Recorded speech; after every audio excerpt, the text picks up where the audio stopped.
이번에도 정말 여러분께 송구합니다만 끔찍한 가족사 얘기 그 사건을 좀 전해드리겠습니다.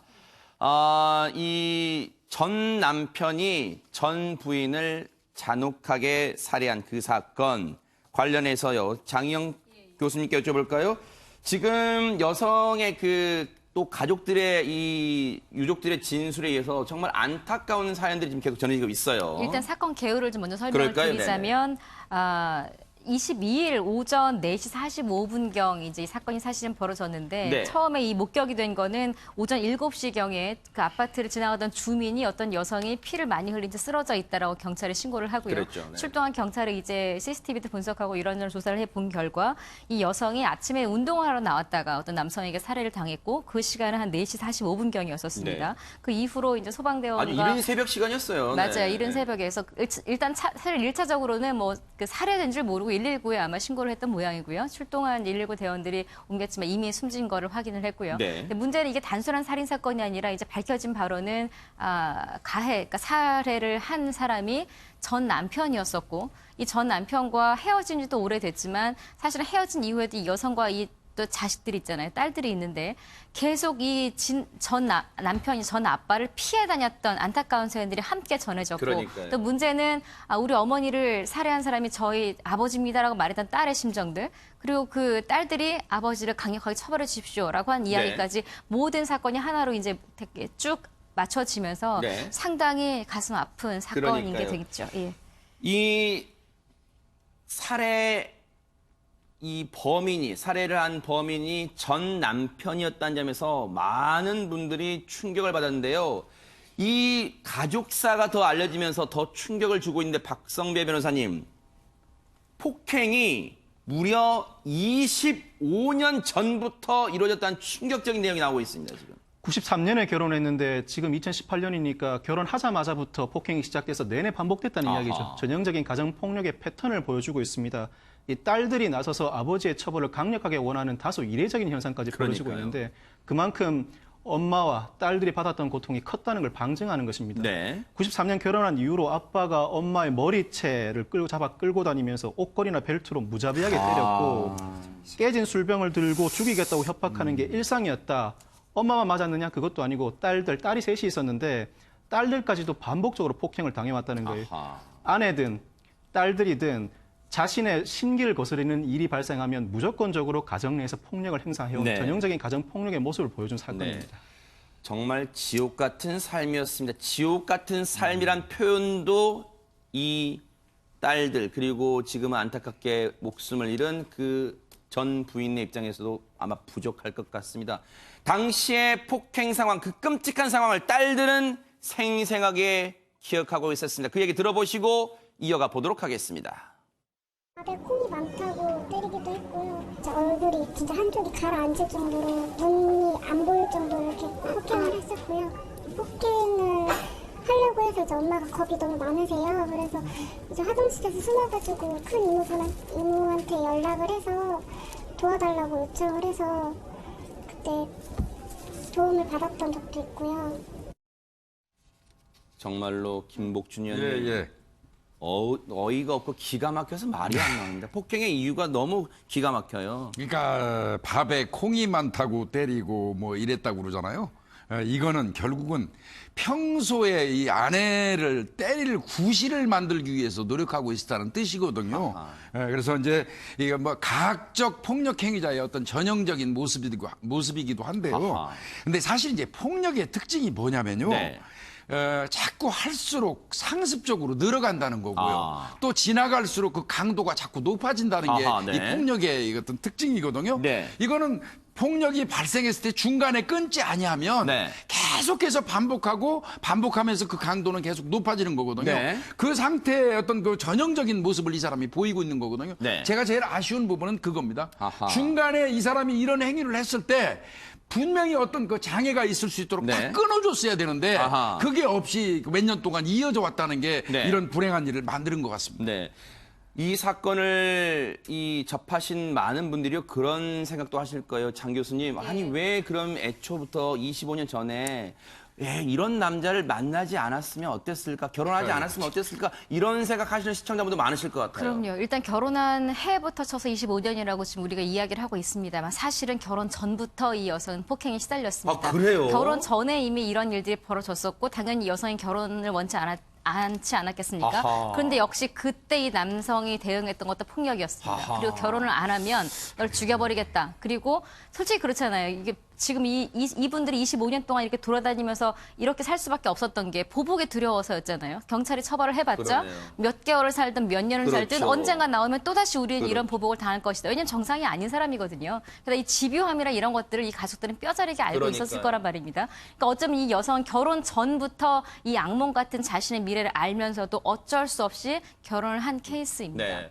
근데 박성배 변호사님, 자, 지금요, 이 피의자, 전 남편이 구속 전 피의자 신문 받기 위해 법원에 도착했습니다. 현장 연결하겠습니다. 설치하신 거 맞으세요?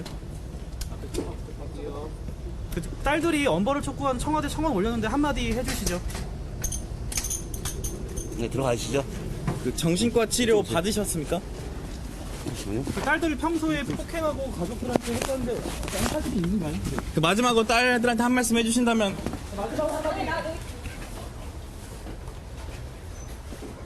아파트 주차장 살인 사건의 피의자, 숨진 피해자의 전 남편입니다. 서울 남부지방법원에 구속 전 피의자 신문 영장 심사를 받기 위해 조금 전 도착했고요.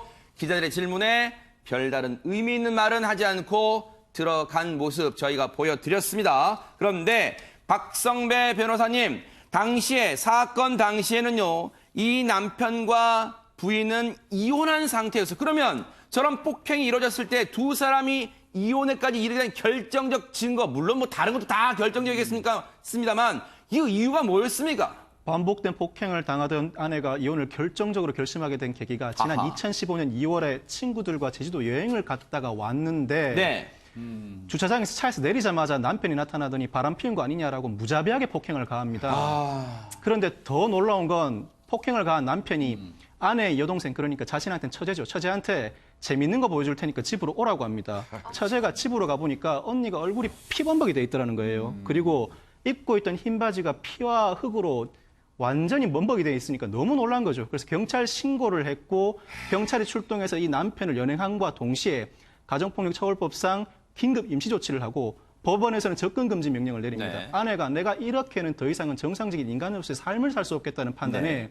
이혼 소송을 아하. 제기하게 됩니다. 그런데요, 폭력 남편이자 거의 악마와도 같은 얼굴을 했던 이 아빠란 사람이요, 밖에 나가서는요, 아주 딴 사람처럼 행동을 했답니다. 그 얘기 들어보시고 이어가 보도록 하겠습니다.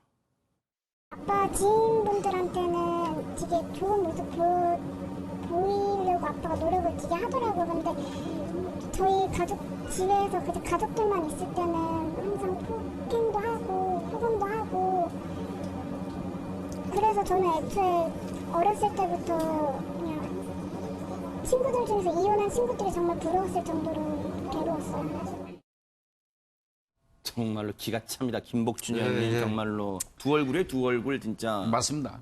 야누스 뭐 또 뭐 그러네요. 이중인 기억자 뭐 이렇게 네. 얘기할 수도 있을 것 같은데 근데 한편 보니까 약간 답이 나오네요. 이 아내가 제주도에 놀러 갔다 오자마자 이 주차장에 내리는 아내를 때리면서 바람 피운 거 아니냐, 정말 이른바 이제 의처증 증세도 좀 보이기 시작하는 네. 것 같거든요.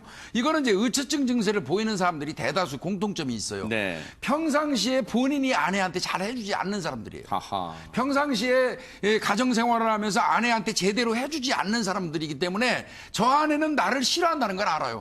본인이 잘못해주니까 아내가 나를 싫어한다는 건 지극히 당연한 거 아니에요. 네. 그러니까 그건 이제 머릿속에 늘 있어요.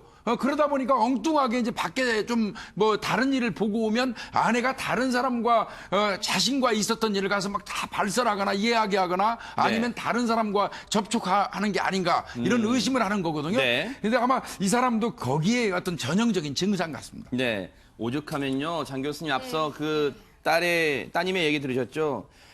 친구들 중에서 부모님들 이혼한 친구들 더 굉장히 부러웠다고 지금 이런 말을 할 지경입니다. 전 사실 이게 사건에 주목할 때 저도 모르게 여성이다 보니까 또 이렇게 저도 이제 어머니도 뭐 딸의 입장에서 어머니 입장 여러 가지 생각을 하게 됐는데 사실 딸들이 지금은 저렇게 일단 아버지가 잡혀 들어갔고 어머니가 살해를 당했고 이 사건만으로 정신적인 충격이 상당히 클 텐데 그게 아니더라도 지금 이런 사건이 벌어지지 않았더라도 사실은 저는 저 딸들이 어떤 그 보호 조치, 그러니까 치료 조치를 좀 받았으면 좋겠는 게 평생 이런 것들을 보고 살았을 딸들은 남들이 보기에 겉은 정상일지 모르겠지만 상당히 정신적으로 손상을 많이 입었을 거거든요. 그런 부분들이 왜곡돼서 이혼한 친구가 부럽다라는 게 사실은 정상적인 우리가 이해가 되죠.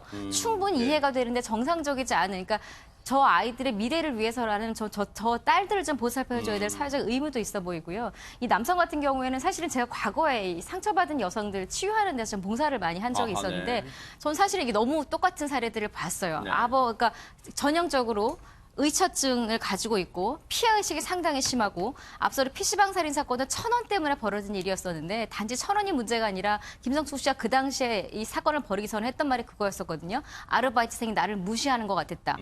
사장님한테 전화 한 통 하면 되는 걸 나를 무시해서 전화도 안 해주고 이러는 것 같다. 이런 전반적으로 만연해 있는 피해의식들이 누구는 저렇게 살해로 벌어지기도 하고 누구는 네. 그냥 다른 식으로 표출되기도 하는 건데 네. 상당히 비이상적인 네. 거긴 합니다만 이런 것들이 이런 안타까운 그러니까 사회적인 사건이 벌어지고 있다는 그러니까요. 생각이 들고 지금 우리가 이 자리에서 고민해야 될 부분들은 사건도 사건이지만 살아남은 자들을 위해서 맞아요. 더 보호적인 생각을 좀 함께 해야겠다라는 그러다 생각이 들어요. 보니까 박성배 변호사님 사실 25년 동안 정말 지옥 같은 삶이었습니다. 그런데 이 엄마와 딸들이 사회로부터 보호받지 못한 것 같아서 더 안타깝습니다, 지금.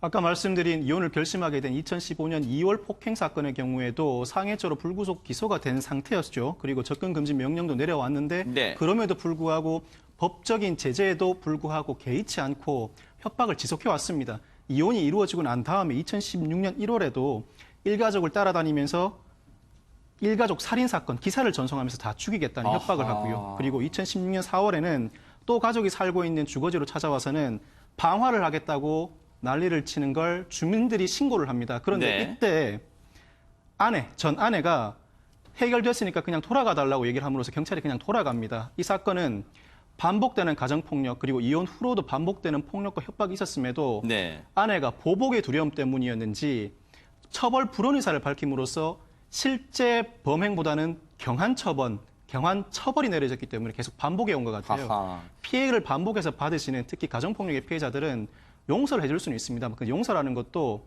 어느 정도 법적 절차가 진행되고 난 다음에 말미에 줄 수 있는 것이지 사전에 이렇게 쉽게 용서를 해주게 되면 계속해서 범행에 하하. 노출될 수밖에 없다는 걸 네. 알고 계셨으면 좋겠습니다. 그런데요, 정말로 저희가 계속해서 말씀드립니다만 이 지금 안타깝게 목숨을 잃은 이 아내분, 그러니까 전 부인입니다. 그리고 딸들에게는 엄마죠. 정말 사랑스러운 엄마입니다. 그런데 이 딸들과 엄마에게는 지옥 같은 25년의 삶이었는데 그 실상이 어땠는지요? 그 따님의 얘기를 들어보도록 하겠습니다. 친척들이 갖다 다 한자리에 모여놓고 때리고 나서 제 얼굴에 이렇게 맞아가지고 진짜 누군가 싶을 정도로 들고 버리겠다고 하고 우선 여기 등촌동이 한 6번째예요.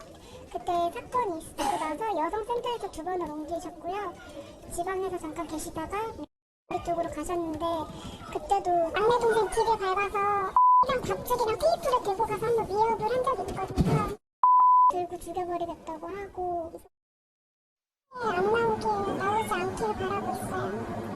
그렇게 하지 않으면 저희 엄마 못 들어드릴 것 같아요. 6번이나 이사를 다니면서 공포에 떨었습니다. 전화번호는 무려 10차례나 교체를 했습니다. 하지만 이 아빠라는 사람, 전 남편이라는 사람의 추적은 집요할 정도로 계속이 됐습니다. 김복준 의원님. 예, 이거요. 이 사람은 제가 볼 때는 가정 내에서 왕으로 군림을 하다 보니까 본인이 왕으로 군림하다 보니까 아내나 자식들은 자신한테 부수된 어떤 하인 같은 존재로 여겼던 것 같아요. 네. 그 사람들이 이제 이혼을 하고 엄마하고 같이 나가서 살고 하다 보니까 네. 이거는 본인이 잘못했다는 생각보다는 배신이나 무시로 네. 인식을 한 겁니다. 그리고 그러다 보니까 이제 집착하고 계속해서 이런 그 범행을 저지른 것 같은데요. 제 생각에는요. 접근 금지 이 규정 자체가 사실 실효성이 별로 없어요. 아하. 예, 어떤 부분이 있냐면요. 과태료 아니면 감치예요. 예, 일선에서 제가 근무하면서도 가정폭력 사건 수도 없이 해봤지만 아하, 네. 접근금지 이 규정을 무시해도 과태료 몇 푼 내거나 하하. 아니면 감치 가서 며칠 살다 나오면 네. 그만이에요. 그래서 이거 처벌을 강화하는 기준이 좀 필요할 것 같고요. 네. 저는 이분을 보면서 참 마음이 아팠던 게 지금 사건이 이혼 이후로도 지속해서 경찰에 신고된 건수가 많았잖아요. 네. 그렇다고 하면 이 부분은 경찰에서 조금 더 심각하게 봤어야 돼요. 이 사건을 처리하는 그러니까요. 과정에서. 그러고요. 신변보호 요청 관련돼서 한마디만 꼭 드리겠습니다. 그럴까요? 네. 신변보호 요청하면 경찰에서 겨우 진짜 솔직히 할 수 있는 게요. 순찰 시간에 수시로 가서 한 번씩 살펴보는 거. 아니면 스마트워치 하나 지급하는 정도예요. 네. 그거는 그들의 다른 직무가 있기 때문에 그렇습니다. 그렇죠. 네. 그래서 앞으로 아마 이런 그 보복이라든지 이런 과정 이 범죄는 네. 많을 거예요. 이렇게 했으면 좋겠어요. 네. 경찰의 전담부서. 네. 신변보호 요청을 하면 전담해서 그 사람의 어떤 신변보호를 해주는 그 부서를 네. 작은 규모나마 창설을 해서 경찰이 완벽하게 그 보복으로부터 지켜주는 것도 의무라고 생각합니다. 그러니까요.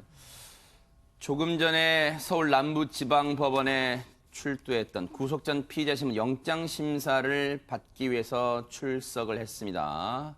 하지만 글쎄요, 이제 와서 후에 참여는 하는 걸까요? 기자들의 질문에 묵묵부답으로 일단 들어갔는데 조금 전 모습이에요. 오늘 아마 오후에 구속 여부가 결정이 될 것 같습니다. 자, 이 내용도 저희가 계속해서 따라가 보도록 하겠습니다.